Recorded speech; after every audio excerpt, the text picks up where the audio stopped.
Coming up on This Week in Radio Tech, Matt Aaron is our guest. He's responsible for getting great quality audio out to 8.5 million listeners to the Dave Ramsey Show every week. Plus, Matt will tell us about some exciting adventures under a high RF field that actually melted parts of his car. Yeah. This Week in Radio Tech is brought to you by the Telos Alliance and the new Omnia Volt audio processor. More processing power in one rack unit than others give you in 3. By Lavo, providing seamless integration of your work processes and the uncomplicated operation of complex technology. See Lavo in your future at lavo.com/TWiRT. And by BSW Broadcast Supply Worldwide, where the remote sale is on. Save on headsets and remote packages at bswusa.com. Hey, welcome into This Week in Radio Tech. I'm Kirk Harnack, your host. Delighted to be here for week number 357, or show number 357. I guess we took a summer off once upon a time, and we skip a show every now and then.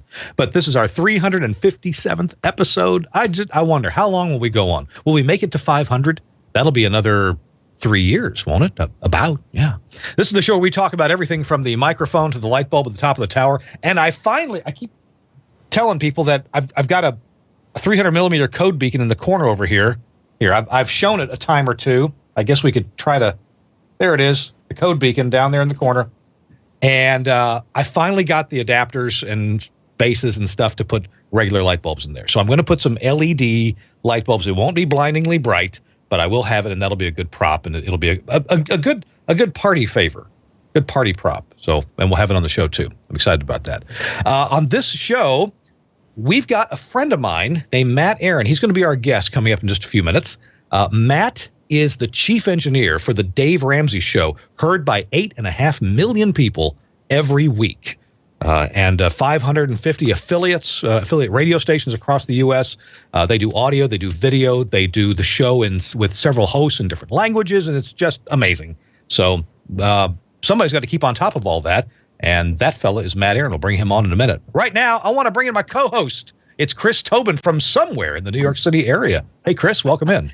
Hello, Kirk. I'm in New Jersey. I'm on a rooftop. It's a trademark for the show. It sure is. It's a nice, balmy 89 degrees here. Holy cow. The problem is that all the studios downstairs are in use, so I did not have an opportunity to grab a studio or a booth. So I thought to come to the rooftop. Good thing I had laid cable up here some time ago just for this occasion, so it works out. Oh, I figured you'd be bouncing a microwave signal off the building behind you through a ketchup bottle and, into your microphone. Tempted.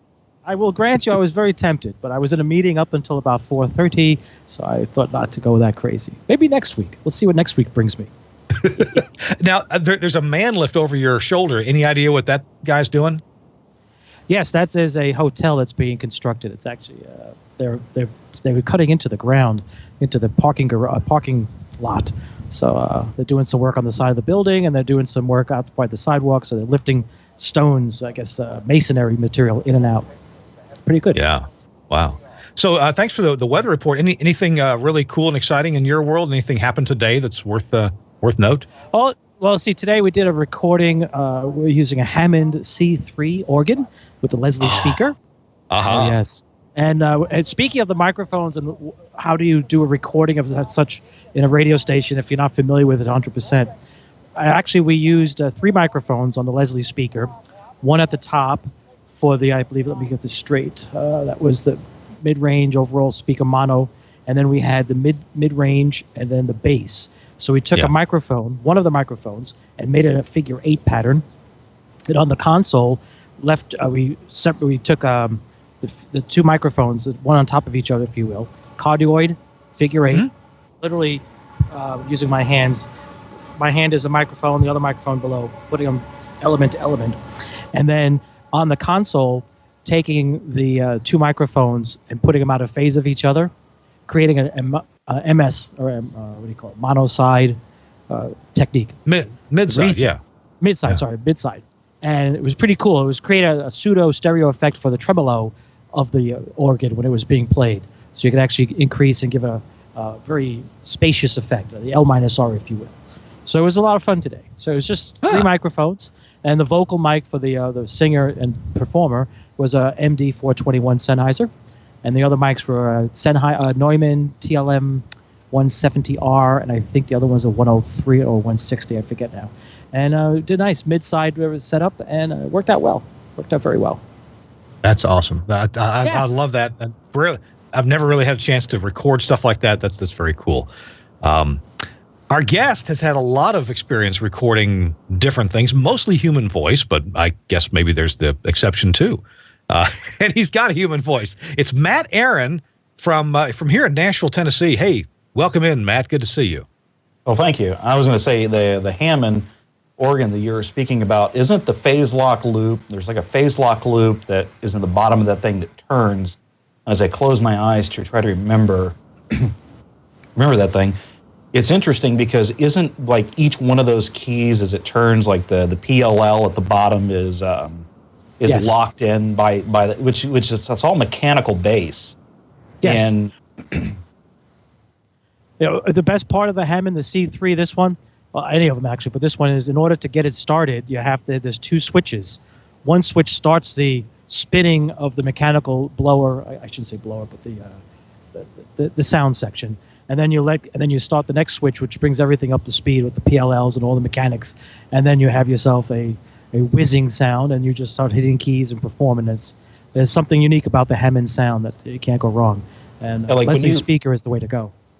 When you hit the keys, they have a certain, like Ronnie Millsap was describing it once, they have a certain like clunking sound as you actually hit the keys that makes it very unique compared to, I think the C3, the one you're describing there, I think that's the particular one that everyone, like, they want that one because of that particular sound.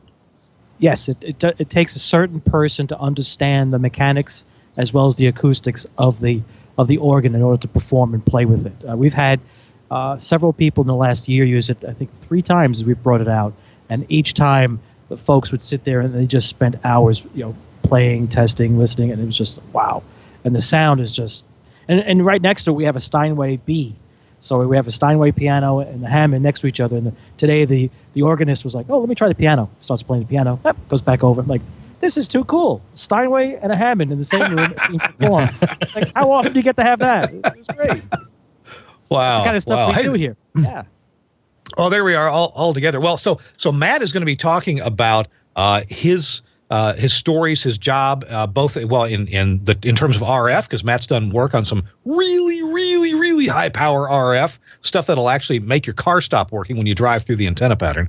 And he's also, as we mentioned, chief engineer for the Dave Ramsey Show. So that's kind of interesting to make sure that audio flows to 8.5 million listeners. And he's not responsible for every one of the 8.5 million, but he's in charge of. Well, I guess he is, because if the big pipe dies, then there are no 8.5 million. So there's that. And then Matt also has some ideas about IT security, since Matt is a Linux guru and an IT guy. So we'll be getting to that in just a minute. So Chris Tobin is along, Matt Aaron is along, and we'll get to the rest of the show here in just a minute. Our show, This Week in Radio Tech, is brought to you in part by my friends at Omnia and the new Omnia One. Let's check it out. More top radio stations choose Omnia than all other competing processors combined. Now meet the Omnia Volt, sharing lineage with Omnia processors like the Omnia 11, electrifying, competitive, market-leading audio in a compact one-rack unit package. With Omnia heritage built in, the Omnia Volt includes Dynamics Magic from Omnia chief algorithm designer Cornelius Gould, including 6 AGC sections from start to finish, deep bass, warmth, and stereo enhancers, 5-band time-aligned limiter, the world's best presets to get you started right, and spectrally pristine final processing designed by Frank Foti. Omnia Volt users love its Quick Tweak feature. Quick Tweak distills years of processing knowledge and proven approaches into simple controls that turn you into a processing pro. Nail your signature sound in minutes using advanced presets or your own settings right from the Volt's front panel or a PC. Omnia Volt brings charisma to your station's audio. FM translators and low-power FM stand out among the crowd. AM stations maximize clarity and coverage. Digital broadcasts sound clear and musical without fatiguing artifacts. Smart design, clearly visible outside and inside. Input and output connections in analog, AES3, Livewire, and multiplex for FM. Automatic input selection handles redundant STLs. Remote control works with today's browsers, tablets, and smartphones. Idealized patch point for external watermarking. And hardened construction to withstand lightning strikes, surges, high RF fields, and harsh conditions. The new Omnia Volt is stunning. Everyone will know you've got an Omnia on your station. Omnia Volt is versatile too. DSP Core firmware alters the personality of Volt to fit your changing needs. FM, AM, digital transmission, or studio processing. Volt can even be used as a standalone stereo generator. DSP Cores aren't extra cost add-ons. Download the functionality you need for free. The Omnia Volt. Omnia audio processing for any station, and a smart upgrade for aspiring broadcasters. Proven audio processing that'll leave your competitors in the dust. That is one amazing audio processor. The Omnia Volt, it's really affordable, like under $3,500. So check it out with your favorite dealer and go to the website at telosalliance.com and then look under products and Omnia and the Omnia Volt. Thanks to Omnia for sponsoring This Week in Radio Tech. All right, let's get back to talking about audio in studios. Matt Aaron, you, for quite a few years now, have been the chief engineer for the Dave Ramsey Show. And, man, what a huge audience. This is a major network show produced just down the road from my house, down in the Cool Springs area, south of Nashville, Tennessee, and south of Brentwood, north of Franklin. Tell me about the studios and the job, and just give us a little bit of an overview, and then we'll delve into some details. Well, I think the history of the job goes like this. I was actually at a point in my life where I worked for a radio organization where I was just kind of done with radio. And I was working for a very large organization in their IT department here in the Nashville community. And you gave me a call along with some of the other people in the SBE and said, Dave Ramsey's looking for a chief engineer. And I was like, I think I'm done with radio. And you're like, no, you should go over there and talk to them. They're good people. And I'm like, we kind of went back and forth on it. So I actually went over there, talked to them, and then, the rest is history. So now, being the chief here, it's almost been 11 years. I've kind of fallen behind in some of the IT stuff because of that, because I went into my actual love and passion, which is radio broadcast. I love broadcasting, and there isn't anything more. Excuse me. I just got done running. It's so hot here. It's like 98. I was outside just a minute ago. It's like 98 degrees. And we've got multiple buildings, and I went from one building to the other building, and I was literally running to the one building to the other. And it was just so hot today. Anyways, I went over here, started working here, and they asked me, well, can you handle this one studio? I'm like, oh, yeah, come on. Yeah, this is one little studio. This ain't no big deal. And then we started, adding things. We were doing, we did a Fox Business television show. We did all this. And this was my first experience with an Axia console, and that was one of the biggest things, and my biggest fear was I learned another competitor of Axia's IP system during that time. And I will just tell you straight up, I was actually kind of freaked out because of the IP stuff. I was like, give me an analog console. Give me an analog console. I'm done with IP. Because every time we would go to do a soft reset on this thing, it would have an issue. Every time we would go to do any kind of route changes, anything, middle drive time, 6 stations off the air. I mean, you're talking about panic. And then you would call them, and you'd call their support, and like, well, it's really not supposed to do that. And you're thinking, you think? All my stations are off the air. So learning Axia was actually the quickest learning curve that I had. And once I learned how the system operated with like 3 days, I mean, literally, that's how long it took me to learn your system. It took about 3 days to learn the system. Once I learned the system, I mean, it was like, oh, okay. And then I had total confidence in the system after less than 3 or 4 months. Confidence to make route changes, confidence to make changes during the show. And that was the biggest thing for me is learning that next system. So that's the history of me starting here. Hey, if I could, if I could remind you of a story, and by the way, I remember the other system that you were dealing with. It wasn't an IP-based system, but it was a digital system. And yeah, I mean, actually, my hat's off to that company that made an early digital system. But boy, yeah, if you're right, if you wanted to bring a different input into the B side of a console, you pretty well had to reboot 6 radio stations. So I'm glad they moved away from that eventually. But when you started dealing with an AOIP system, and thank you for, well, I'm glad it was an Axie. I'm not sure if you were part of that purchase decision, but an AOIP system nonetheless. You told me a story that you had made some changes to the system, and then you had to be out of town, and there was something wrong. Dave Ramsey couldn't hear the caller, or the caller couldn't hear Dave, one or the other. And you said, oh, I know what that is. And traveling down the road, 70 miles an hour, you got on your smartphone, went into the system with remote access, and I forgot to do that one thing, and you changed it. And so while you were driving down the road, like in Texas or somewhere, you fixed the problem, and then that just solidified even more your love of an IP-based audio system. Have I got the story kind of right? I'm sorry, I just told it. Yeah, no, actually, it's you had it kind of right. We're actually on a remote in Dallas, Texas, I think it was. Oh, it was one of the first remotes that we did, and we went to take the first phone caller, and I had all the mix minuses set. But the previous engineer that was here that was taking care of the system, they made some interesting tweaks to the mix minus. I mean, it was like, and part of the reason for some of those tweaks was Dave has a very interesting headphone mix. He's got like 1, 2, 3, 4. He's got like a more Dave, volume knob, so you can turn up more Dave, if you want. More me, Dave, more me, yeah, more me. Yeah. Mm-hmm. So the so we were at this remote site, and as we're literally sitting there. He goes to take the first call, and I'm all sitting back. I'm relaxed, ain't nothing wrong. And then all of a sudden, I notice there's no two-way communication. So then I log into the system, and I start to it hit me what was wrong.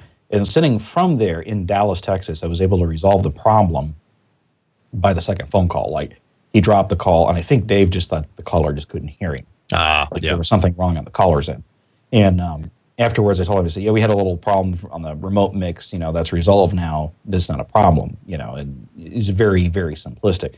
I mean, the thing is when you're dealing with, something of this size, you want something that can react very quickly. You don't need to be messing around with patch panels anymore. I mean, patch panels are great, but, in today's world, IP, the cost per inputs, the cost of copper. I mean, if you look at the cost of copper, copper costs so much money. IP is actually cheaper. If I can, take, 200 audio pairs through one piece of Cat5, I would rather do that than run 200 audio lines because the Cat5 cost is just, Cat5 on one is so cheap. And then if you're looking at, balanced audio cable, the cost of balanced audio cable is just tremendously more expensive. So, hey, Matt, I wonder if I could ask you about one way that you use your audio console. And, of course, lots of consoles will do what I'm about to describe, but the AOIP system probably makes this just really a slam dunk.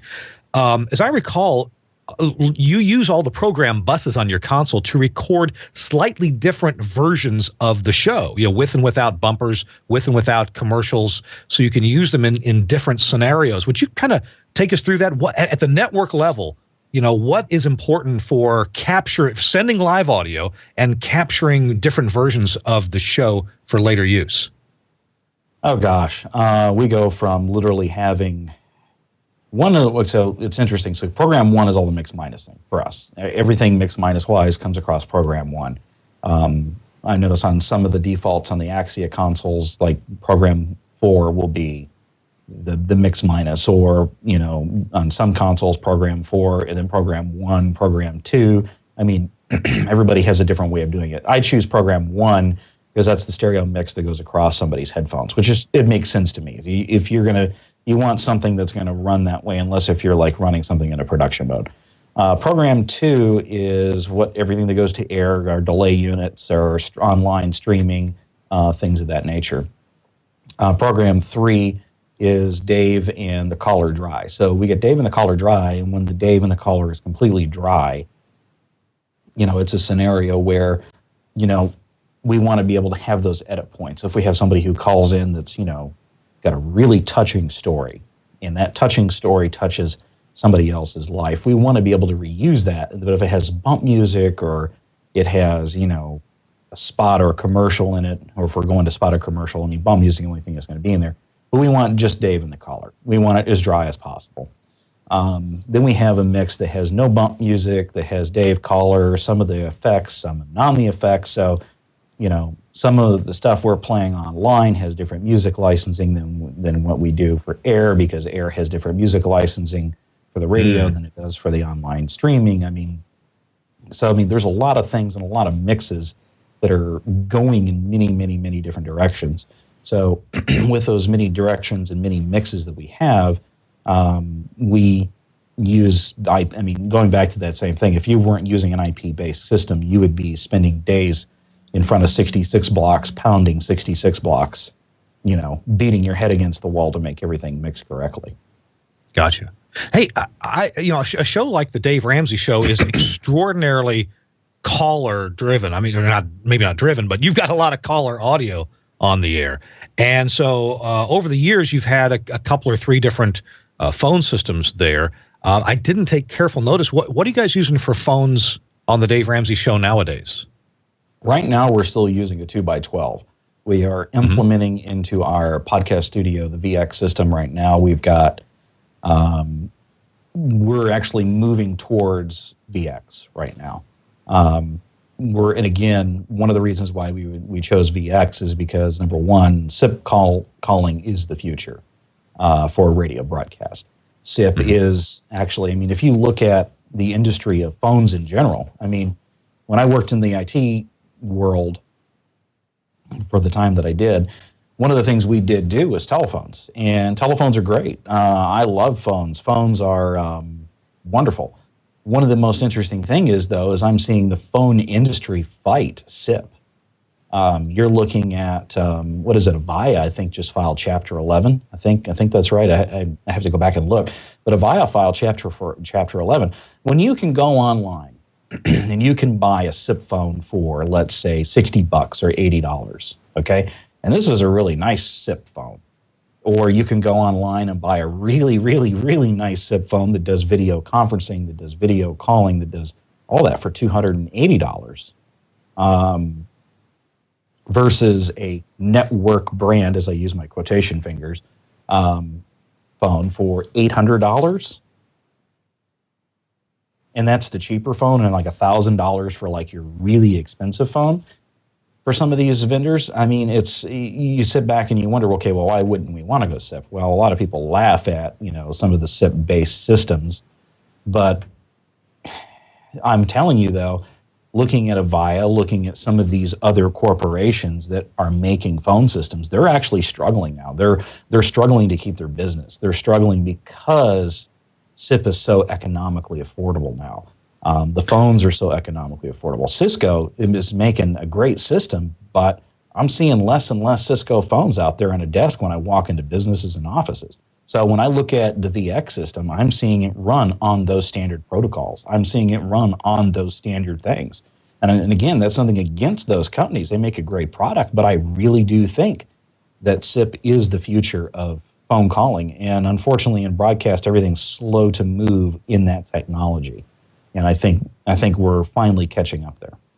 I got to believe that the big old iron companies like Avaya and others that make phone systems they had to be sitting on a gravy train for decades, because they charged really out pretty amazing prices for their phone systems and phones. Here on my desk, I've got a Yealink phone. Yeah, it's Chinese made. It's of wonderful quality, and it's an extension from my employer, from Telos. And then over here, I've got a Grandstream phone, and it's an extension from my radio stations. And both of them do HD voice. All of our internal calls, either with the radio stations or with Telos, they're all HD voice, and they're just terrific phones. And I think one of them was $50, $48. The other one may have been $60. And at my radio stations, we've got a whole bunch of $35 and $40 phones. So yeah, you're right there. But I was curious about it. So about how you were handling phones there. Are you using POTS or ISDN? How are you getting your stuff into the older 2X12 phone system? And then what will you be feeding into the VX when you go to that? So currently we're using the 2x12 with analog POTS. So when we go to VX, it's going to be a huge and major upgrade for the show in that sense. The reason why we use the 2x12 is the 2x12 is It's a very good, steady, solid box. The 2x12, we purchased an NX12 for the other studio across the street. I liked the NX12, but the NX12, there was something about the 2x12. I don't know what it was. I liked the 2x12. I liked the sound of the 2x12 better on those particular analog lines. Now, the NX12 with a live wire integration was also very nice too. I love it. It's a very nice box, but there was something soft about the 2x12. I guess the only way I know how to describe it would be almost like comparing like a nice tube amplifier to a brand new hard amplifier. I don't know how to describe that. I mean, and that's my opinion on it. But we're also using processing inside the Axia console for the phones. There's several lines of processing to get it to where it is today. And I think our calls are they're well peak controlled. They're very clean, very little distortion. Our call screener does a whole lot of vetting. She kicks a lot of people out. She'll say, well, you're driving, can't go on the air. Hello. I mean, why would you want to drive and be on the radio at the same time? There's that. So there's a lot of vetting that goes on there. So and you sure don't want to have headline caller to the Dave Ramsey Show has an accident by calling and driving at the same time. You don't want that. Jeez. At all. Oh, hey, yes. Let's bring Chris Tobin, make sure he's in on the conversation here, because I want to talk a bit about network distribution. Obviously, the Dave Ramsey Show is distributed to some 550 affiliate radio stations. I'm guessing most, if not all of them, take that by satellite. It's available on the new Bird, the AMC 18. Chris Tobin used to be part of a satellite distribution network at ABC, and what I want to start out with is this interesting notion that the Dave Ramsey Show has. Most shows are on the Bird, on a channel, when the show is on, and that's it. When the show is over, then there's nothing on that channel, or there's something else on that channel. But the Dave Ramsey Show is different, and some affiliates really appreciate that. Matt, tell us what you guys do that's different, and then I want to hear Chris's response and thoughts about that. Well, one of the things that when they first started out the network, they wanted the ability for people to take the show 24 hours a day, 7 days a week. So what they did was they nailed up a 24-hour feed. Well, one of the nice things about having a 24-hour feed is today XDS receivers work like a DVR at your home. So, you're going to record a show, or you're going to, have a show, in the can to play out later, or you're going to, that's all well and good until your satellite was down during that time frame. So now you have a scenario, yes, we do occupy more bandwidth in the sky when we do this, but at the same time, if you're going to take our show live, there's two major factors here that we're looking for. The first one is, if you have an issue, we can refeed it, and you never know there was an issue if you're not taking it live. The second one is, if your DVR or your satellite receiver is messed up during the time when it was supposed to record, as I use my quotation figures again, then it's no longer an issue. You still have the show. It's available to you. It's available live. And there's also the factor that when people like Kirk Harnack have a radio station that has a failure, one of the go-to things is that they know that's always there is the Dave Ramsey Show. So, hey, we're there. So let me explain what Matt was referring to just yesterday, and something that I really appreciated about the Dave Ramsey Show, and then we'll get Chris's thoughts on distribution and of course how it's changed probably a lot since he's been involved in it full time. So yesterday in Greenville, Mississippi, there was a fire in downtown Greenville, Mississippi, and the power went out for a while, and to our radio stations, and unfortunately, to all of downtown Greenville, and the power was out longer than our UPSs would hold up. So our satellite receiver rack was actually the first one to go, and it went off. Well, when the power came back on, okay, fine. All the automations came back on. And the satellite receivers came back on, but we were supposed to be playing a recorded version of the Clark Howard show. This was last night. And well, the satellite receiver that's supposed to play back Clark Howard, because it's supposed to record it, which it had, but it wouldn't play it back. And we talked to the NOC, the Network Operations Center, and said, hey, can we make our receiver play back Clark Howard like it's supposed to? And they said, if the power was off at the moment that Clark Howard was supposed to start playing out of your receiver, then there's no way to make it start playing when the power comes back on. You'll just have to wait till tomorrow. So it wouldn't do it. And I think that's a terrible, shortcoming in that particular receiver. It was not an XDS receiver. And I don't know if an XDS receiver would do that or not. And I get it's a very unusual situation. The NOC said, well, you should have it on the UPS. Well, we did have it on the UPS, but apparently that UPS just wasn't very happy for very long. So anyway, we hunted around and real quick found the Dave Ramsey Show, and we have an affiliation agreement. So anyway, we put that on for an hour and a half until we could get back to normal programming. So anyway, there's a huge benefit to your affiliates in transmitting the show 24 hours a day and not relying on it to record and play back. If it records and plays back, the satellite receiver has to be working properly at 2 different times. And I get that. It should. We're radio stations. We're used to 24/7. But once in a while, something happens, and that becomes a problem. Chris Tobin, what do you make of this notion of the full-time channel? Oh, well, actually, when I was at ABC, we had many clients that were full-time channels for that exact reason. It was not uncommon, and we did actually record the shows while they were live to the bird and then play it back. I think the product was a replicator, I think we called it. And that's how we created some of the 24-hour channels. And some of the clients we had in our satellite services department, they would produce their own 24 hours of programming and just feed it to the channel that they bought time on. It's not uncommon. And, it comes down to what I always say is, what is the cost? What's the cost of not having an affiliate? What's the cost of losing an affiliate because you couldn't provide your services? Now, granted, your particular example is my UPS has failed because time ran out. But I can't be the one to dictate whether that's good or bad for me as a content provider. I need to make sure that no matter what happens on your end, that's up to you, that I'm there. So there's no excuse. And Dave, and there's a few others that are smart about it and say, hey, we're going to be there. Yeah, it comes with a price, but at the end of the day, the product sells itself, the money comes in, everybody's happy. So, and satellite receivers today, XDS, the early Star Guides or the Star Guide 3s, and everything later on, have the ability to store and forward. A lot of it's for advertising purposes or geolocation. It's all handy, but yes, if you do lose power during a time you should be receiving it, there's a good chance you're not going to be able to play it out. And then there's always the old evergreen reel, so to speak, that you have standby locally. And you say, okay, we lost everything, let's go to an evergreen of that show. That was also something we used to send out. Our affiliates, our shows that would by time, we'd also put in the contract that you need to produce at least 1 or 2 evergreens and make sure they're available for the affiliates so that if the event of satellite failure, receiver failure, your show could still be heard. Yes, it's an evergreen, but it's still on. The average listener doesn't know the difference.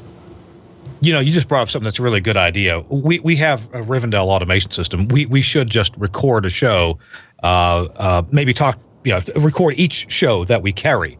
And I realize some may not be evergreen with good satellite distribution we have nowadays. Maybe, I don't know if shows still produce those, but we ought to keep something on hand. So at least we don't have the test tone, the test channel tone on the air. Hey, we got to take a quick break. And when we come back, we're going to be talking to Matt about how they've expanded to multiple studios. Give us a little overview of how those are connected in different buildings on a campus in the Cool Springs area of Tennessee.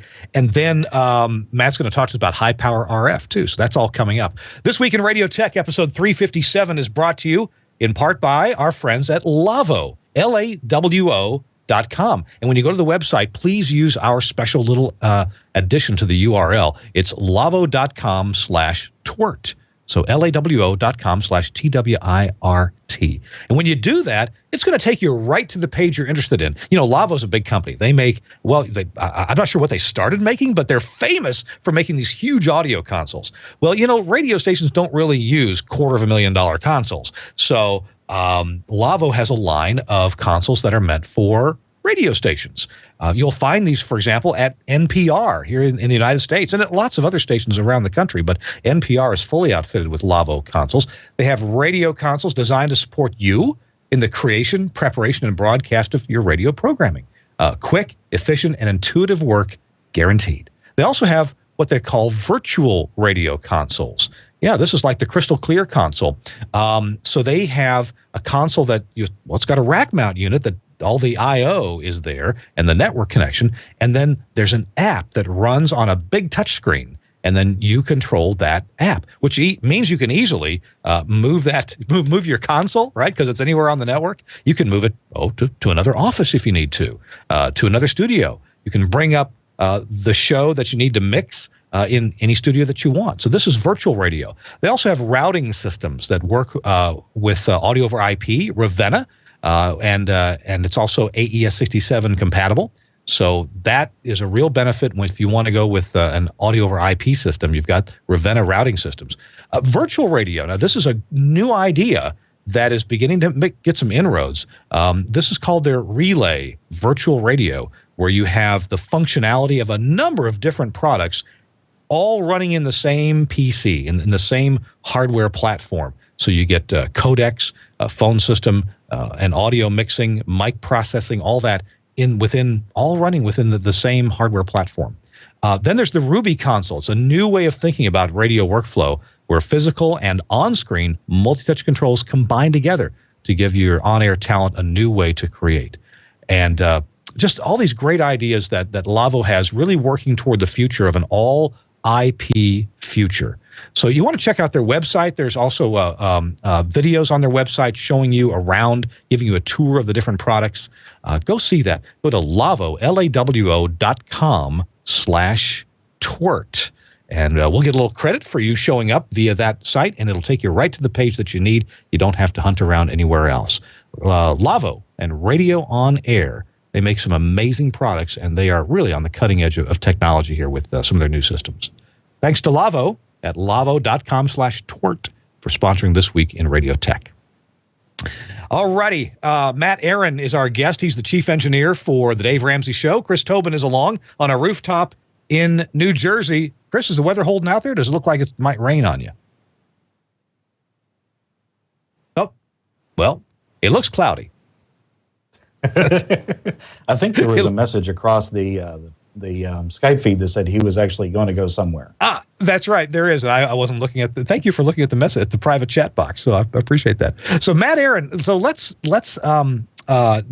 delve just a bit more into this expansion, because when I met you and when you started working at the Dave Ramsey Show, there was one studio, and boy, I toiled in there for a few days and helped the previous engineer to get the Axia system installed. You came along, made some good changes. I appreciate your foresight and your planning and kind of neatening things up.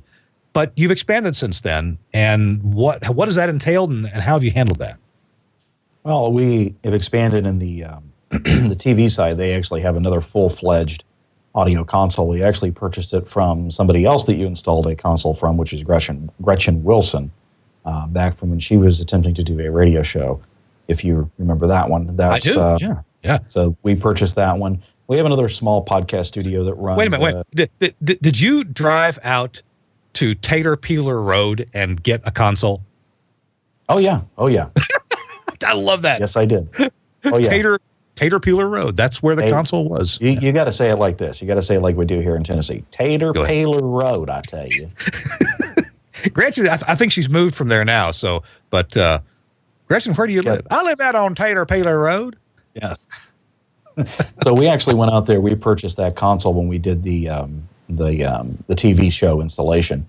And it's a total complete separate studio. So they have a total completely separate mix on that one, on that console versus the other console. So I mean, if they want to have and mix Dave differently, they can, and that's the important part. And then the podcast studio, everything's interconnected, so everything can share resources. You know, an ISDN line can get shared, a codec can get shared. If we have a phone system, which like the VX, it can get shared. Everything communicates with each other, so it makes it fairly simplistic to move things from this studio over here to this studio over here. And the left and the right does know what they're doing, which is quite strange in the analog world, because there's multiple buildings and multiple locations. We actually have fiber going underneath the ground. They actually had a look. It was like, Dig Dug when the guys came out. They were looking at this little controller in their hand, and they were looking at this thing that's digging trench underneath the ground, and it was pretty awesome. I mean, it was like doing dig dug, but that was cheaper than having somebody like Level 3 or Comcast or somebody put in fiber. Then there's a monthly recurring fee. So the other buildings are like literally the next property over. So you use a little dig dug machine and dig dugged. Yeah, there we go. All the way, and then popped up out of the floor, and all of a sudden now we have conduit going from building to building, and we can run multiple pairs of fiber. So we do multiple video links, we do multiple video connections that way, we do all kinds of stuff. So we use the open gear frames for video connection with Blackmagic. I mean, it's fairly cost effective. So, we're not spending gobs of money to accomplish what we need to accomplish, which is also the nicer part. So. Hey, I got to ask a question real quick. You mentioned, of course, you've expanding to some nearby buildings, and I'm wondering if you guys will ever establish a remote studio at one of the nearby eating establishments. And if you had to choose, would you run fiber to the Cracker Barrel or to the Krispy Kreme? I would have to say the Cracker Barrel, because the Krispy Kreme is, at least Cracker Barrel, you have maybe some healthy choices there. Yeah, exactly. The Krispy Kreme's for fun, but not for health. Yes, indeed.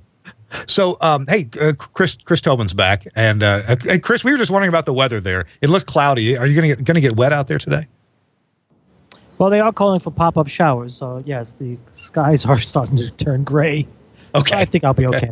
It's only good. Water. Good. That's a big deal. So be the first Chris, time I've caught the rain. Yeah, Chris, you've got plenty of experience in the New York City area with 50 kilowatt AM stations. And Matt has done a lot of other work. He's really cut his teeth on RF at some shortwave radio stations. Matt, what are a couple of highlights or a story you'd like to tell us about that experience, and how much RF are we talking about? Well, there's two. There's two stories that stick out the most. Okay, so the first one, we get some transmitters in from Guam, and we're pulling these transmitters out of these massive sheds. I mean, when I say not shed, it's like basically what do they call those things that are on a train? Like shipping container. Yeah. You got it, shipping container. So we're pulling these transmitters out of shipping containers with big, large forklifts, and we're working these things to get them, set and all that into the locations that we want to get them set to. So I'm sitting there, I'm thinking, ham radio car, going to park my car, right underneath the antenna. We reduced the power to about 75 kilowatts instead of a full 100, thinking, yeah, we saw some arcing on the forklift as we're pulling it out, and we're seeing RF, establish. And I'm not kidding you. Like, I mean, that is no joke. We're actually seeing RF established there. So, I mean, once you get the ERP gain off those rhombics, you're talking several, probably million watts, probably. I mean, those things are pretty intense. So I go back and I go to sit down in my car, and it's like, it's like 90 degrees outside. It's really hot, and I'm thinking, I'm going to turn the car on, pull it back up here, and then I'm going to, and I go to turn the car on, and as I'm going to turn the car on, I hear the car start, and nothing else happens. And I go, Then I start to smell burning plastic. What? And I'm like, what in the crap is that? So in your car? Yeah, in the car. I open the hood, and there's burning plastic there. And I'm like, what in the crap? So I noticed it's underneath the engine, under the, you got the plastic piece that goes across the engine on the Volvo. And then on that plastic piece, you've got the spark, you got the ignition packs, and then the spark plugs go underneath. I literally, by parking it there, melted the coil packs right to the chassis of the engine. Oh my gosh. So you weren't going anywhere after this? No. So, and then when I go to pull out the spark plugs, now mind you, I kind of laugh at it now, but at the time there was non-engineering words being used, some four-letter words, because I'm literally thinking I'm going to drop parts of the spark plug down as I'm pulling the plug out. Like, I'm thinking, this plug is disintegrating. Like, I literally picked the plug up and I can snap it in half. It's that charcoal. And basically what happened was the RF established with inside there and literally just melted everything. And when I went to start, it just it went to turn over, and then I melted the wires coming back from, because they were shorted. So it blew the fuse on the ignition system. I mean, so luckily it did not affect the computer at all in the car. And I just went down to the local store, local AutoZone. I had to go to AutoZone, and I had to go to another one to buy 2 coil packs. So, I bought 3 at one and 2 at the other because it was a five-cylinder car. Very strange 5-cylinder car. So I think the other story is my brother and I were outside. By the way, you don't drive this car now, do you? Yes, I do. Oh, you do? Oh, I thought maybe you sold it on Craigslist after this mess, but you're still driving it. Okay. Yep. All right. So I'll show you this one image to see if I can get it framed up. So the car has a unique feature for my ham radio stuff, okay? Because of the fact that when you're driving underneath that much of an RF field, if you drive your ham gear into the RF field, you're going to pop the radio. So I'll try to get that up on the screen there. That switch that you see actually goes to a relay in the back of the vehicle right next to the radio, which then drops the antenna structure on the HF antennas. And it also drops 2 meter, my 440. And of course, you can't forget the chicken band and the CB all at the same time. So when that switch gets flipped, all those relays activate and short all those outputs to ground on the radios. Because if you don't, you wind up blowing radios. And that can get very expensive every time you drive out there at least once a week. Wow. We should point out and bring Chris. You may have heard about this before. And Matt, are we talking about the shortwave station out in the Lebanon area? Yes. Yeah. So George McClintock has told us about what a local car manufacturer does at that site. Can you fill Chris in on what happens there when they want to do some testing? Yeah, they literally will bring a vehicle out to test in the RF field to make sure, and they'll drive underneath the antenna to make sure the vehicle is compliant. So things like the airbag doesn't deploy in an RF field. So things like coil packs don't melt to the chassis of the vehicle, which I have experienced, which was very aggravating. Obviously, Volvo didn't do their testing out there at the shortwave site. They left it to the customers to do the testing. Yes. There's actually been some drone manufacturers that have had us do some testing in that field to see. There's a lot of interesting people who are interested in that amount of RF because the amount of RF that's there is it's pretty phenomenal. There's something strange that happens when you go above 35 kilowatts and you go to the 50 mark. And then there's something more weird that happens when you go above the 50 mark to about the 75 to 100 mark.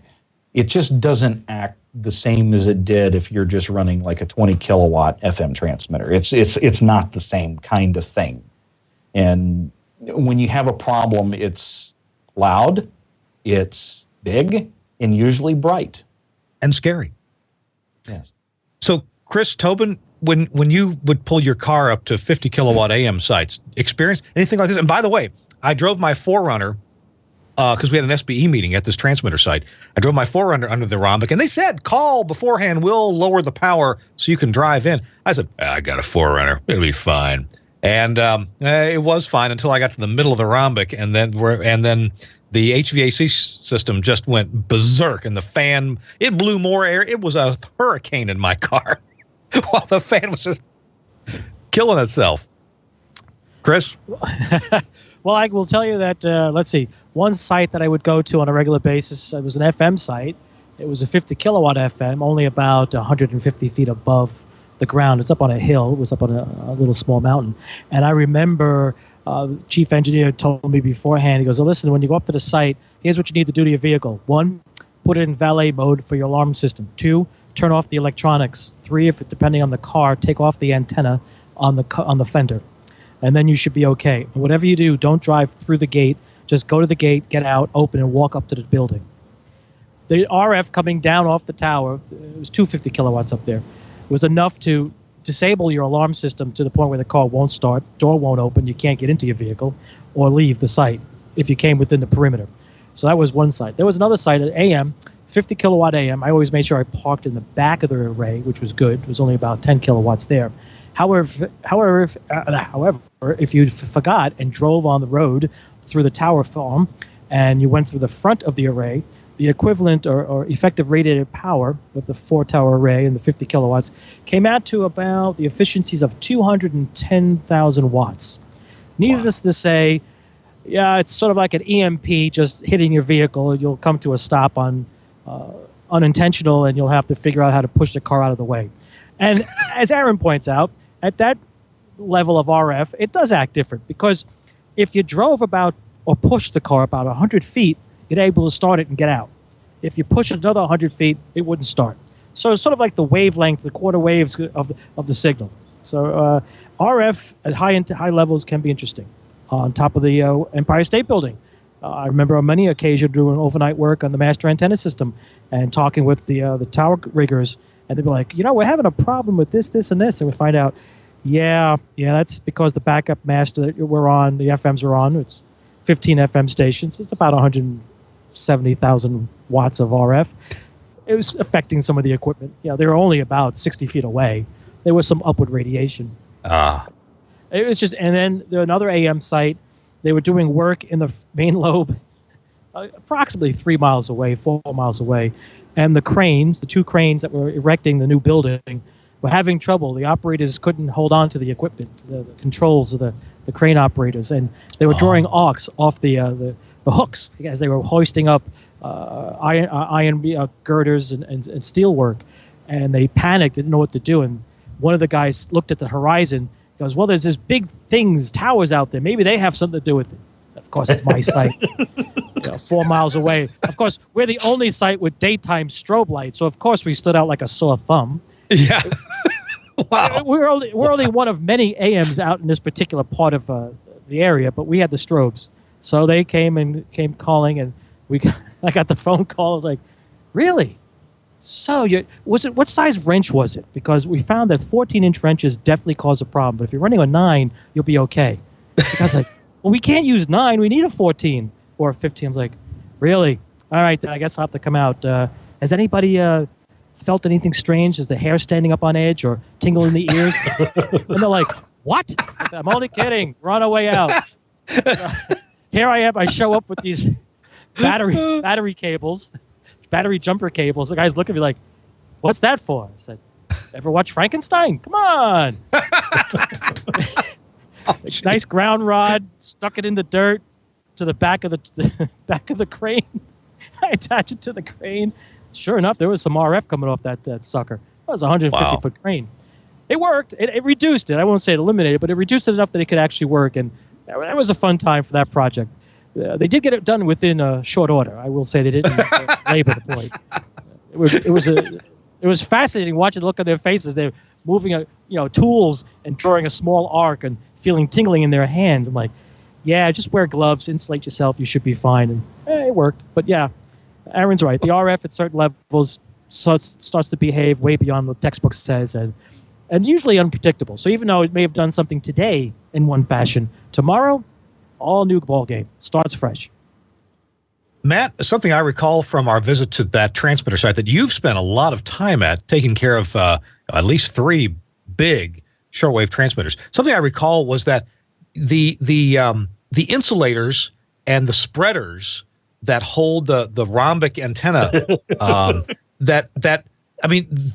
these are high quality, expensive. I think most, if not all, the parts there were supplied by, maybe some even made by Kintronics.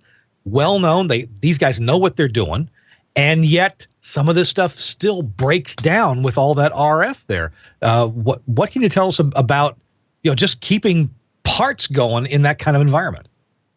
Well, one of the challenges that we have with some of those transmitters is, number one, the age of them. The age of them is some of the components are no longer made. So it's a challenge to find some of the components to actually get them to where you can find them to put them back into working order. That's the challenge number one. Now, this next story, speaking of that kind of thing, like RF, and just to kind of go along the same line, I'll bring you back to that. There's a story, David and I are out there working late at night. We're trying to figure out what in the world is going wrong with this thing. It'll run for about 30 minutes and then quit, run for about 30 minutes and then quit, run for 30 minutes and quit. And at that point, a transmitter of that size if you're not seeing any overloads on the front of it, that's where you just grab a big old glass of whiskey, and you kind of, swish it around and relax a little bit, and you kind of sit there and you watch, and then you wait. You wait to see what it does. So we're sitting in there and we're waiting to see what happens with this thing. And I'm joking about the whiskey, but the cigar, no, I'm not joking about. And we're sitting in there and we're waiting and waiting and waiting, and all of a sudden the transmitter pops off. I'm like, crap. And we didn't notice anything. Well, the fast SWR circuit inside this one transmitter operates so fast that it doesn't show any errors up on the top. So I said, all right, let's go from 100 down to 50. So we went to 50 kilowatts. And I said, let's go back outside, let's wait and just kind of think about everything that we saw at that time and just kind of discuss it. And so I'm sitting out there, and I got the cigar, and I'm smoking outside, and he's smoking his cigarette. And we're talking about it. And all of a sudden, we see a very large arc occur and then corona occur afterwards that followed down the antenna. And the most interesting part is the one guy that was on the air at the time, he was preaching about going to hell. And if you didn't repent, you were going to hell. Oh, no. So this, in turn, by both of us looking at each other, I think one of us probably went to the restroom at that point because we realized what was taking the thing off the air was an antenna issue, but we weren't actually seeing a nice SWR trip because there was because it's on the Cumberland River, so there's a lot of moisture in the air in the evening. Mm-hmm. So I literally dart into the building as fast as I can. I'm hitting plate off as hard as I can. I actually wind up breaking the front button at this time on the front of the transmitter, hitting the plate off. And so then we had to call the guy out with a nice bucket truck to come up there, get on the bucket truck, and start to replace one of those very expensive insulators that you were speaking of that actually it just burnt from, heck, these things are, probably almost 2 feet across, and somehow something had developed across from here to here, and that thing was just nothing but charcoal. It's nothing but an insulator. It's a almost a 2-foot insulator, and we have a burn across it. How does that happen? And we don't know the answer to that. So, wow, guys, our time is running short.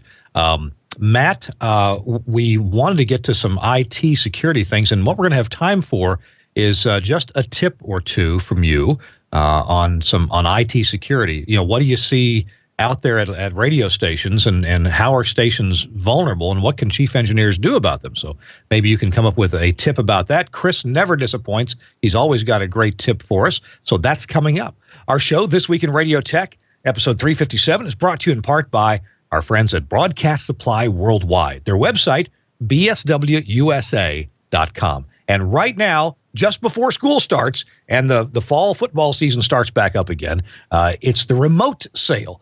Excuse me, for 2 months, July and August. You've got 2 months here to save up to 43% on a wide range of remote broadcasting gear from top manufacturers now through July and August. But don't let it slip away. Get your budget together. Figure out what you're going to need to broadcast your games, your store remotes, the concerts, whatever it is that you do. Now's the time to get this stuff on sale. And I want to mention first the sports video package. So many radio stations are adding video to their presentation. Radio stations are content creators. And so the HDV Mixer is an exclusive with bswusa.com.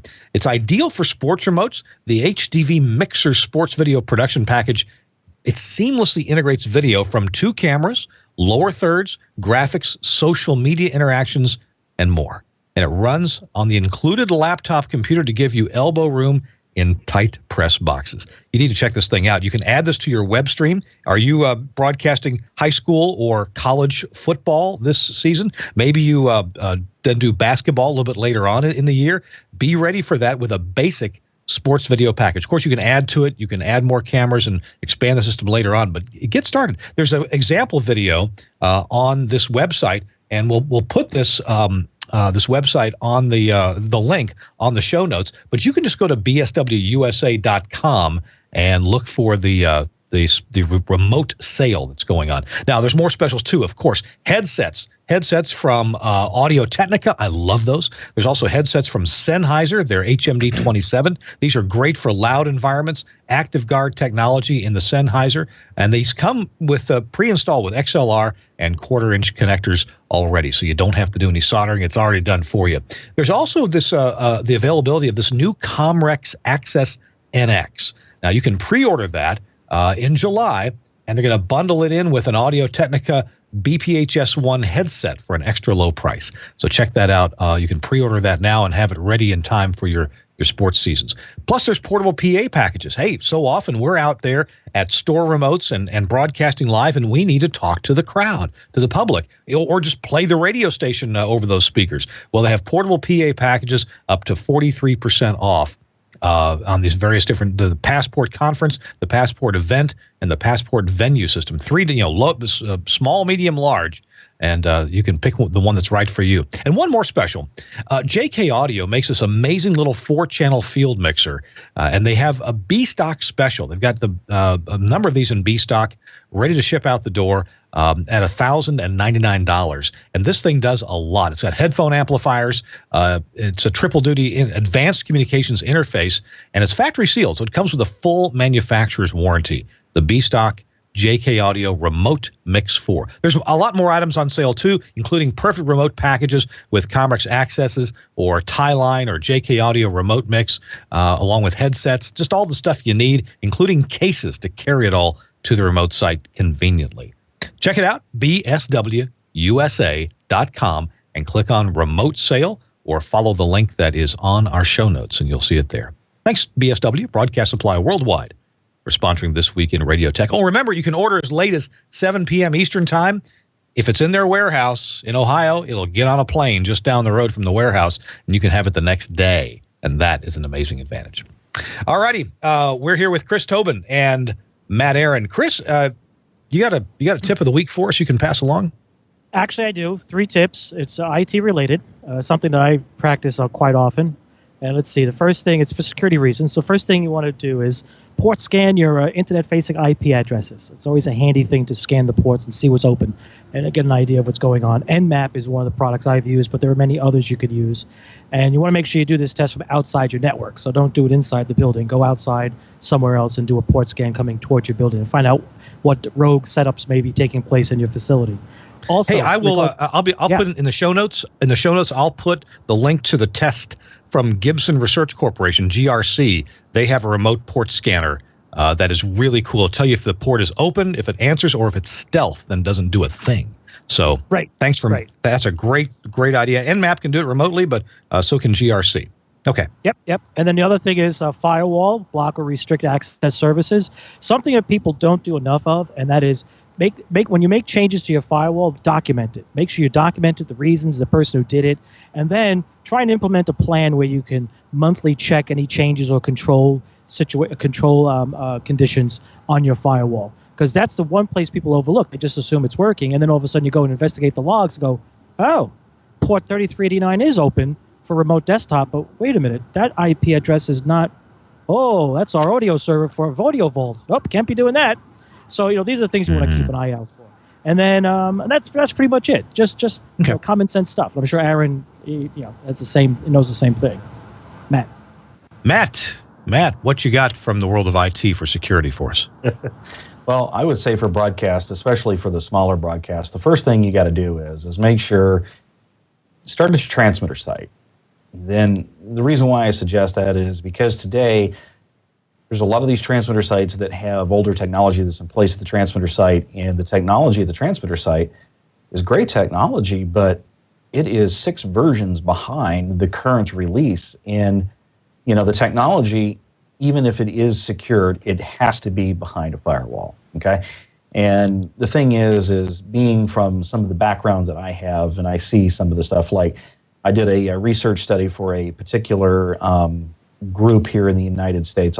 That's about all I can say. I will tell you, in our findings, I came across many Sage boxes that were on the public IP. Many Sage boxes. Some of them with I mean, I almost wanted to go in there and start trying passwords. Being I was on their network, I did not do that, and even on my own network, I would not do that. But knowing the Sage box and knowing, the Sage box is a great box, don't get me wrong, but anything that's on the public internet, and anybody who knows that something's on the public internet, you're going to be in a scenario to where you're definitely opening yourself up for a get post hack or, something along those lines. And I can tell you right now, that's not secure. I don't find that secure. And the people that have these stations and some of the owners have no idea. And it's up to the engineer. If you're an engineer and you're engineering those things, you are responsible for those, and you're responsible for the IT security. So one of the things you need to do is you need to make them aware, I need a $60 firewall. And they're really not that expensive at this point. So you need at least that at your transmitter site if you're using IP codecs of some kind or something along those lines. Anything that is transmitting audio from point to point never should be placed on the public internet by itself to where, anybody can get to it. And then your remote stuff, hey, you know what? I look at the remote stuff as, that's not as important. It's not mission critical. It's not in the active audio line. It's still critical, but it still should be behind a DMZ or something along those lines. So my biggest concern is for a lot of these broadcasters, and I see a ton of it, a lot of this stuff is on a public internet IP, and it's dangerous. And part of that has to do with people that have installed it has been an IT guy that doesn't really understand it. So therefore, they just made it work on the public IP because that was easy at the time. So that would be my biggest takeaway.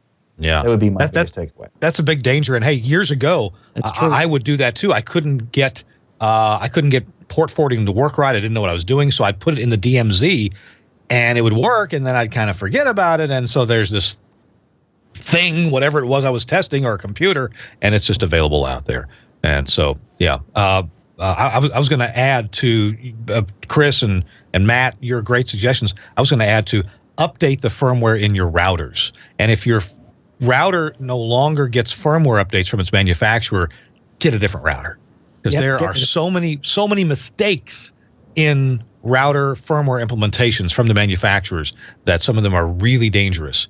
You realize there's still versions of Cisco routers out there that have back hat passwords in them. Everybody could get access to them if you just go in there and log into it. You're in. Wow. Okay.